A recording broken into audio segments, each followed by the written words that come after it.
Dear students, अस्सलाम वालेकुम। उम्मीद है आप लोग खैरियत से होंगे। अल्लाह रब्बुल इज़्ज़त आप लोगों को खुश रखे।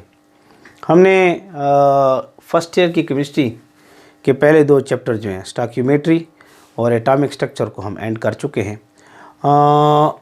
Chemical theories of covalent bonding and shape of molecule unit 3 का लेक्चर नंबर 01 मैं आप लोगों के सामने लाया हूँ। अक्सर बच्चों की डिमांड थी कि सर इस लेक्चर को, इस चैप्टर को स्टार्ट करें, तो इंशाल्लाह इस चैप्टर को हम स्टार्ट ले रहे हैं और आहिस्ता एक एक करके छोटे छोटे लेक्चर लेकर इंशाल्लाह हम चैप्टर को वाइंड अप करेंगे। तो लेक्चर का स्टार्ट लेते हैं। मेरा नाम है ग़ुलाम नबी और आप देख रहे हैं हमारा प्यारा सा खूबसूरत सा चैनल केमिस्ट्री वाला। तो हमारे पास जो आज मैं टॉपिक आप लोगों के सामने लाया हूँ, इसमें इंट्रोडक्शन होगा। हमारे पास जो थ्योरीज ऑफ कोवेलेंट बॉन्डिंग है या शेप ऑफ मॉलिक्यूल, इसके इंट्रोडक्शन के बारे में हम देखेंगे। देखिए, इंट्रोडक्शन में आपको पता है कि आप लोगों ने लोअर क्लासेस में डाल्टन एटॉमिक थ्योरी पढ़ा था। डाल्टन एटॉमिक थ्योरी के बारे में आप लोगों को इल्म होगा। ये जो डाल्टन साहब थे, ये हमेशा जब भी बात करते थे ये नेचुरल फोर्सेस की बात करते थे। नेचुरल फोर्सेस, कुदरती जो फोर्सेस पाई जाती हैं, तो नेचुरल फोर्सेस की बात अक्सर ज़्यादातर करते रहते थे। और नेचुरल फोर्सेस में हमारे पास जो है पॉजिटिव चार्ज और नेगेटिव चार्ज, इनके दरमियान अट्रैक्शन है।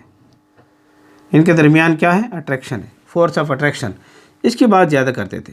फोर्स ऑफ अट्रैक्शन की बात होती थी, पॉजिटिव चार्ज और नेगेटिव चार्ज की। और इस लिहाज से इस लिहाज से ये देखा जाता था कि हमारे पास जो मॉलिक्यूल्स पाए जाते हैं, मॉलिक्यूल्स, इनके दरमियान भी नेचुरल फोर्सेस हैं। पॉजिटिव और नेगेटिव चार्ज के नेचुरल फोर्सेस वगैरह पाई जाती हैं। और इसी बुनियाद के ऊपर जो है आप लोगों ने पिछले चैप्टरों में एक बॉन्ड पढ़ा था जिसको नाम देते हैं आयनिक बॉन्ड का हम नाम देते हैं। तो ये आयनिक बॉन्ड इन्हीं नेचुरल फोर्सेस की बुनियाद पर था। इसमें क्या था कि सोडियम एटम जो था ये 1 इलेक्ट्रॉन लूज़ करता है, इस पर जमा चार्ज आता है। क्लोरीन 1 इलेक्ट्रॉन गेन करता है, इस पर नेगेटिव चार्ज आता है। और इनके दरमियान जो बॉन्ड पाया जाता है, इस बॉन्ड को हम क्या नाम देते थे? आयनिक बॉन्ड का नाम देते थे। तो इसके दरमियान जो कशिश की क़ुव्वत, इलेक्ट्रोस्टैटिक फोर्स ऑफ अट्रैक्शन का नाम देते थे। इलेक्ट्रोस्टैटिक फोर्स ऑफ अट्रैक्शन का नाम हम लेते थे। तो ये इलेक्ट्रोस्टैटिक फोर्स ऑफ अट्रैक्शन की वजह से ये पॉजिटिव चार्ज और नेगेटिव चार्ज एक दूसरे को अट्रैक्ट कर रही हैं और इनके दरमियान जो बॉन्ड पैदा हो रहा है, इसको आयनिक बॉन्ड का नाम दिया जाता था। अच्छा, वक्त गुजरने के साथ साथ हमने देखा कि हमारे पास जो है H2 के अंदर फोर्सेस देखी गई, क्लोरीन के अंदर फोर्सेस को देखे गया। यानी ये मालिक्यूल, इस किस्म के और भी मालिक्यूल्स थे, इनके दरमियान भी फोर्सेस को देखा गया। फोर्सेस को इनके दरमियान भी मेंशन किया गया। अब सिजदान हैरान थे कि जी यहाँ पर फोर्सेस तो आ गई हैं, लेकिन इनके दरमियान कोई पॉजिटिव नेगेटिव चार्ज वगैरह मौजूद नहीं है। तो 1916 के अंदर जी.एन. लीविस आया। जी.एन. लीविस 1916 के अंदर उसने जो कहा कि ये जो मॉलिक्यूल है, इनके दरमियान जो फोर्सेस पाई जाती हैं, इसके लिए उसने मुतारिफ़ कराया कोवेलेंट बॉन्ड। कोवेलेंट बॉन्ड उसने मुतारिफ़ कराया। कोवेलेंट बॉन्ड उसने कहा कि ये जो हाइड्रोजन का मॉलिक्यूल है या क्लोरीन का मॉलिक्यूल है, इनके दरमियान ये होता है कि ये हाइड्रोजन का एटम है, ये दूसरा हाइड्रोजन का एटम है, ये अपने एक इलेक्ट्रॉन को शेयर करते हैं। एक इलेक्ट्रॉन को क्या करते हैं? शेयर करते हैं। और इन शेयरिंग की वजह से इनके दरमियान बॉन्ड पैदा होता है ये। और इस बॉन्ड को उसने कोवेलेंट नाम दिया। कोवेलेंट बॉन्ड का नाम उसने दिया। और इसके लफ्ज़ जो है कि म्यूचुअल शेयरिंग ऑफ इलेक्ट्रॉन होगा। म्यूचुअल शेयरिंग ऑफ इलेक्ट्रॉन,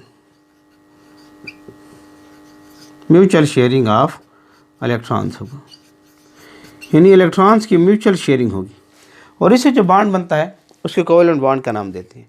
यही चीज़ जो है इसने क्लोरीन के अंदर भी मेंशन की कि ये क्लोरीन का एटम है, ये दूसरा क्लोरीन का एटम है, और क्लोरीन के जो इलेक्ट्रॉन्स हैं ये आउटर मोस्ट शेल के इलेक्ट्रॉन्स, यानी इसके आउटर मोस्ट शेल में अपने 6 और ये 7 इलेक्ट्रॉन, इसके आउटर मोस्ट शेल में ये 6 और ये 7 इलेक्ट्रॉन, तो ये शेयर होंगे और इनके दरमियान जो बॉन्ड पैदा होगी इन इलेक्ट्रॉन की वजह से, ये इसको नाम देंगे कोवेलेंट बॉन्ड। इसके लफ्ज़ ने इस्तेमाल किया कि इनके दरमियान जो बॉन्ड है ये बॉन्ड क्या कहलाएगा, कोवेलेंट बॉन्ड कहलाएगा। तो म्यूचुअल शेयरिंग ऑफ इलेक्ट्रॉन हो तो इनके दरमियान फोर्स ऑफ अट्रैक्शन हुई, और force of attraction mutual sharing of electron की वजह से हो रही है। तो बहरहाल जी.एन. लिविस ने 1916 के अंदर हमें ये थ्योरी पेश करके दी, जिसको नाम दिया उसने इलेक्ट्रॉनिक थ्योरी ऑफ वैलेंस। ये 1916 के अंदर इस थ्योरी का नाम उसने रखा electronic theory of valence, electronic theory of valence को उसने नाम रखा, इलेक्ट्रॉनिक थ्योरी ऑफ वैलेंस उसने नाम रखा। उसने कहा ये जो इलेक्ट्रॉन एटम जो होते हैं ना, ये इलेक्ट्रॉन आपस में क्या करते हैं, म्यूचुअल शेयरिंग करते हैं, और म्यूचुअल शेयरिंग की वजह से इनके दरमियान बॉन्ड पैदा होते हैं। और ये म्यूचुअल शेयरिंग क्यों करते हैं, in order to complete their octet और डुबलेट। ये इलेक्ट्रॉनिक थ्योरी ऑफ वैलेंस से वो ये कहना चाहता था कि इसने यहाँ पर जो है रूल ऑफ ऑक्टेट समझाया, रूल ऑफ डुबलेट और रूल ऑफ ऑक्टेट।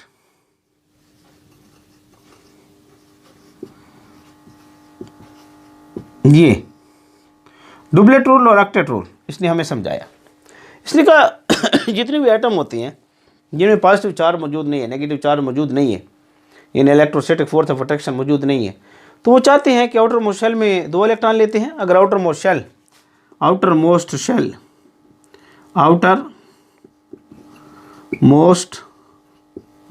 शेल अगर के है तो इसके अंदर 2 इलेक्ट्रॉन होंगे, और इसके अलावा जो शेल्स हैं, वो ये चाहते हैं कि इनके अंदर 8 इलेक्ट्रॉन हो।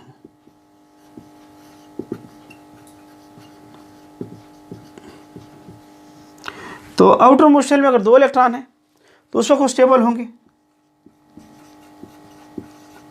अगर आउटर मोस्ट शेल में 8 इलेक्ट्रॉन है तो उस वक्त भी क्या होंगे, स्टेबल होंगे। तो जी.एन. लिविस ने ये रूल ऑफ ऑक्टेट और रूल ऑफ डुबलेट हमारे सामने पेश उसने किया। उसने कहा जब ये म्यूचुअल शेयरिंग ऑफ इलेक्ट्रॉन करेंगे या तो डुबलेट रूल करेंगे, डुबलेट आउटर मोस्ट शेल अगर के है तो डुबलेट रूल को फॉलो करेंगे, अगर आउटर मोस्ट शेल के अलावा है तो ऑक्टेट रूल को फॉलो करेंगे। जैसे मिसाल के तौर पर मैंने जैसे आपके सामने यहाँ पर हाइड्रोजन को रखा है, ये हाइड्रोजन और ये हाइड्रोजन, यहाँ पर एक इलेक्ट्रॉन को शेयर करें। अगर शेल मैं यहाँ बनाऊँ, ये शेल मैं यहाँ बना लेता हूँ, तो देखिए इसके शेल में यहाँ 2 इलेक्ट्रॉन पूरे हो गए हैं। अगर शेल मैं यहाँ बना लेता हूँ, ये इस शेल में देखिए इस हाइड्रोजन एटम के 2 इलेक्ट्रॉन क्या हो रहे हैं, पूरे हो रहे हैं। तो इस वजह से यहाँ पर फॉलो हो रही है डुबलेट रूल। डुबलेट रूल जो है यहाँ पर क्या हो जाएगा, फॉलो हो जाएगा। बात समझ आ रही है? तो यहाँ पर देख रहे हैं आप कि इनका जो कि हाइड्रोजन के पास के शेल होता है, और के शेल अपने आउटर मोस्ट शेल है अगर यहाँ पर, और यहाँ ये अपने आउटर मोस्ट शेल में 2 इलेक्ट्रॉन चाहता है, इसलिए यहाँ पर डुबलेट रूल क्या हो रहा है, फॉलो हो रहा है। अगर आप क्लोरीन को देखें जो यहाँ हमने बनाया हुआ है, अगर ये क्लोरीन के इलेक्ट्रॉन्स को हम यहाँ लिख देते हैं, ये क्लोरीन का इलेक्ट्रॉन, अगर मैं यहाँ पर इसका शेल बना लूँ, क्लोरीन का शेल ये बना लूँ, ये शेल मैंने बना लिया, तो देखें 1 इलेक्ट्रॉन ये है, 1 इलेक्ट्रॉन ये है, 1 इलेक्ट्रॉन ये है, 1 इलेक्ट्रॉन ये है, 1 इलेक्ट्रॉन ये है, 1 इलेक्ट्रॉन ये है, 6, 7 और 8। तो यहाँ ऑक्टेट रूल पूरा हो रहा है। अगर मैं शेल यहाँ बना लूँ क्लोरीन का, ये तो अगर देखें 2 इलेक्ट्रॉन ये है, ये जगह 3, 4, 5, 6, 7 और 8। तो यहाँ पर ऑक्टेट रूल जो है वो पूरा हो रहा है, ऑक्टेट रूल पूरा हो रहा है। तो यहाँ ये जो हमारे पास जो जी.एन. लिविस था ये कहना चाहता था या तो डुबलेट रूल फॉलो होगा, अगर के शेल है, आउटर मोस्ट शेल के है तो डुबलेट रूल को फॉलो करेंगे, अगर आउटर मोस्ट शेल के अलावा है तो ऑक्टेट रूल को फॉलो करेंगे। इसको नाम देते थे rule of duplet, rule of octet. तो इसने फिर आयनिक बॉन्ड के बाद covalent bond, mutual sharing of electron और रूल ऑफ ऑक्टेट और रूल ऑफ डुप्लेट हमारे सामने पेश करने की क्या की कोशिश की। इससे फिर इसकी कोशिश ये थी कि हम मॉलिक्यूल के स्ट्रक्चर को या शेप को डिस्कस कर सकें। लेकिन ये जी.एन. लीविस जो था मॉलिक्यूल के स्ट्रक्चर या शेप को सही तरीके से पूरा डिस्कस नहीं कर सका। तो आपका ये जो चैप्टर है theories of covalent bonding, theories of covalent bonding, इस चैप्टर में आपने जो बेसिकली जो चीज़ पढ़नी है वो आपने पढ़ना है शेप ऑफ मॉलिक्यूल्स या ज्योमेट्री ऑफ मॉलिक्यूल्स। इस मॉलिक्यूल्स की शेप्स को पढ़ेंगे आप। अच्छा, शेप्स और ज्योमेट्री में फ़र्क को पढ़ेंगे आप। शेप किसे कहते हैं, ज्योमेट्री किसे कहते हैं, दोनों को आपने देखना होगा। शेप किसे कहते हैं, ज्योमेट्री किसे कहते हैं। जैसे आप पानी को देखें ना, H2O को, H2O इसको अगर भी देखें तो यहाँ पर हाइड्रोजन है, यहाँ ऑक्सीजन है, यहाँ हाइड्रोजन है। अब यहाँ आपके पास एक ऑर्बिटल है, यहाँ एक ऑर्बिटल है जिसके पास लोन पेयर ऑफ इलेक्ट्रॉन पाए जाते हैं। अगर आप देखें इसको तो यहाँ अगर ऑर्बिटल्स को आप चेक करें, यहाँ इन ऑर्बिटल्स को अगर आप चेक करें, यहाँ पर हाइड्रोजन के साथ ये मिले हुए हैं, तो यहाँ पर आप चेक कर सकते हैं कि ये जो आपके सामने शेप आ रही है ये टेट्राहेड्रल कहलाएगी। शेप तो ना कहें इसको, टेट्राहेड्रल,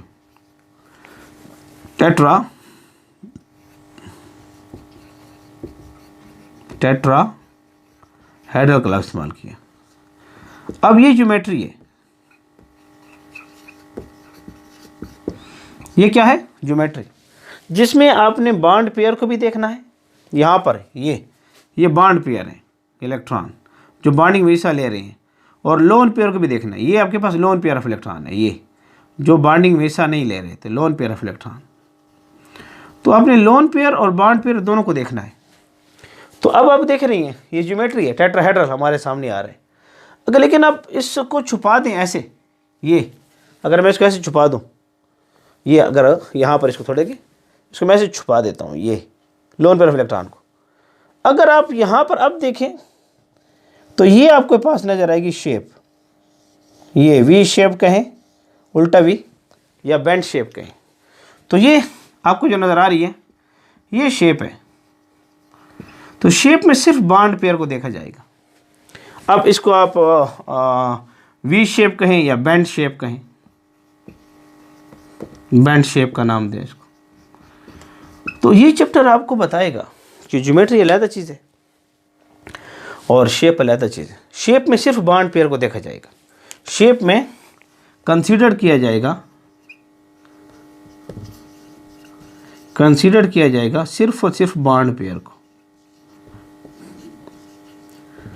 और अगर ज्योमेट्री की बात करेंगे तो इसमें कंसीडर किया जाएगा,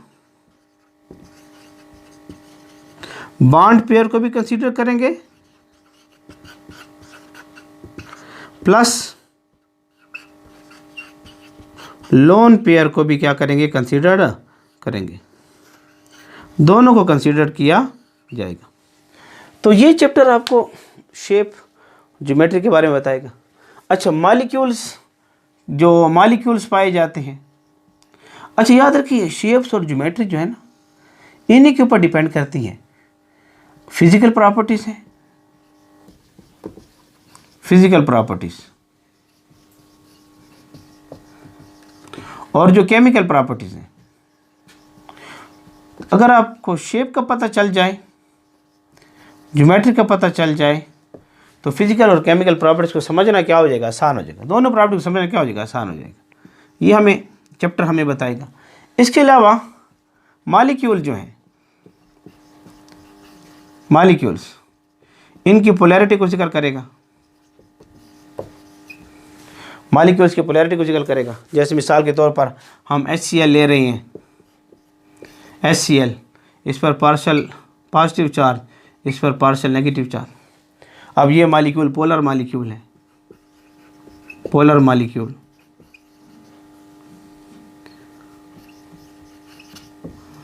तो ये पोलर मॉलिक्यूल्स हम पढ़ेंगे। जैसे डाइपोल मूवमेंट का टॉपिक आएगा इस चैप्टर में आपके पास, डाइपोल मूवमेंट बहुत इंपॉर्टेंट टॉपिक होगा, हम इस चैप्टर में पढ़ेंगे।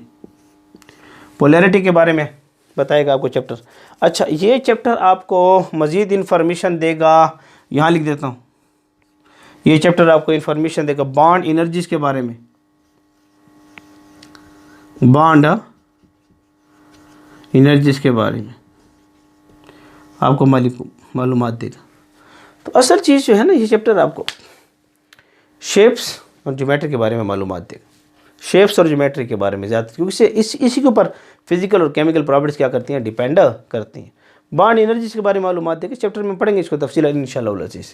तो इंट्रोडक्शन में ये बातें हैं, इसके अलावा कुछ बातें हैं, अगर आप थोड़ा सा इसको नोट कर लें, शाबाश नोट कर लें, शाबाश नोट कर लें, नोट कर लें, शाबाश, उम्मीद है आपने नोट कर लिया होगा।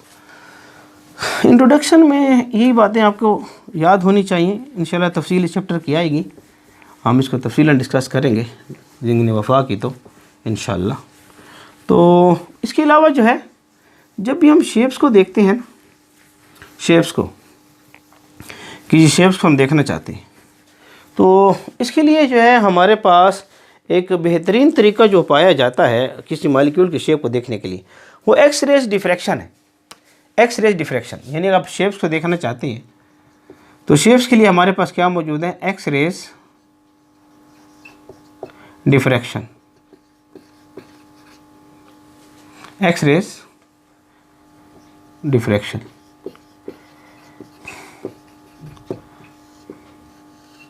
एक्स रेज डिफ्रैक्शन हम देखते हैं, इसमें क्या होता है कि आपके पास लेट्स सपोज ये मैं एक मॉलिक्यूल ले रहा हूँ, आयनिक कंपाउंड ले रहा हूँ, आयनिक कंपाउंड, ये अगर आप ये आयनिक कंपाउंड मैंने ले रखा है, यहाँ बना देते हैं। अब इसमें आप देखते हैं कि आपके पास जो है यहाँ पर मौजूद है chlorine, chlorine, chlorine, chlorine, chlorine, chlorine, और यहाँ दरमियान में मौजूद है सोडियम, सोडियम,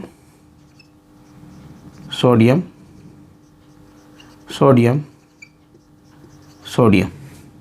लेट्स अब यहाँ पर देखें, ये जो सोडियम है ना, इस पर पॉजिटिव चार्ज है, ये कैटाइन होता है, और इसका साइज कैटाइन का स्मॉल होता है, कैटाइन का साइज क्या होता है, स्मॉल होता है।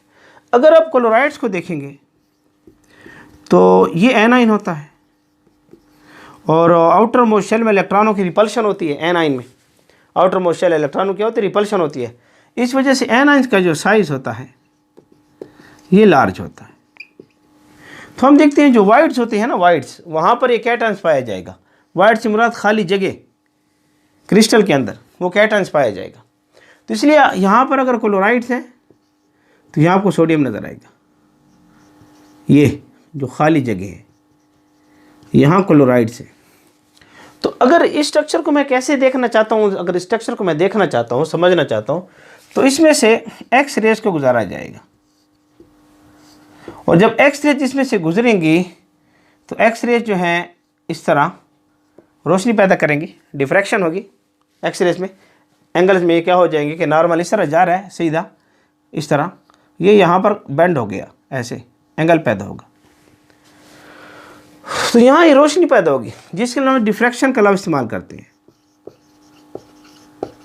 डिफ्रैक्शन होगी, और हम इस स्ट्रक्चर को क्या करेंगे, स्टडी कर सकेंगे आसानी के साथ। तो एक तरीका आजकल एक्स रेज डिफ्रैक्शन है शेप ऑफ मॉलिक्यूल्स को देखने के लिए, मॉलिक्यूल की शेप को देखने के लिए। एक और तरीका हमारे पास मौजूद होता है, उस तरीके का नाम हमारे पास मौजूद है electron diffraction technique, electron diffraction technique, एक ये भी तरीका है, इलेक्ट्रॉन डिफ्रैक्शन टेक्निक। हमें ये पता है कि इलेक्ट्रॉन जो है इन द फॉर्म ऑफ वेव है, हम क्या कहना चाहते हैं कि electron in the form of क्या है, वेव है, हमारे पास वेव की सूरत में पाया जाता है। तो हम ये देखते हैं कि लेट्स सपोज मैंने आपके सामने कार्बन ले रखा है, कार्बन के एटॉमिक नंबर 6 है, और मैं कहता हूँ कि ये 1s2 है, यहाँ पर 2s2 है, और यहाँ पर 2p के अंदर 2 इलेक्ट्रॉन है। अच्छा, p के अंदर हमारे पास ऑर्बिटल्स भी होते हैं, तो एक इलेक्ट्रॉन यहाँ पर होगा, एक इलेक्ट्रॉन यहाँ पर। इसको मैं ले लेता हूँ 2px ले रहा हूँ, इसको ले रहा हूँ 2py, ये हो जाएगा 2pz। ये मैंने ग्राउंड स्टेट बनाई है। क्या बनाई है? Ground state. तो यहाँ पर ये इलेक्ट्रॉन जो है इसको रिपेल करते हैं, इनर्शिया रिपल्शन जिसको नाम देते हैं, और ये इलेक्ट्रॉन फिर यहाँ से जंप करता है, यहाँ पर आता है। तो आपके सामने ये क्या हो जाएगा? 1s2 हो जाएगा, 2s के अंदर 1 इलेक्ट्रॉन आ जाएगा। हाँ, और ये जो ऑर्बिटल्स आपके पास मौजूद हैं, एक इलेक्ट्रॉन यहाँ पर, एक इलेक्ट्रॉन यहाँ पर, एक इलेक्ट्रॉन यहाँ पर आ जाएगा। तो आप देख रहे हैं कि आपके पास जो है, आप इसको, अब इसमें तो इलेक्ट्रॉन्स है ना, ये भी इलेक्ट्रॉन है, और इसमें ये दो जो है ये भी इलेक्ट्रॉन्स हैं। तो ये electron in the form of wave है। तो हम वेव्स को देखेंगे, वेव्स की रोशनी।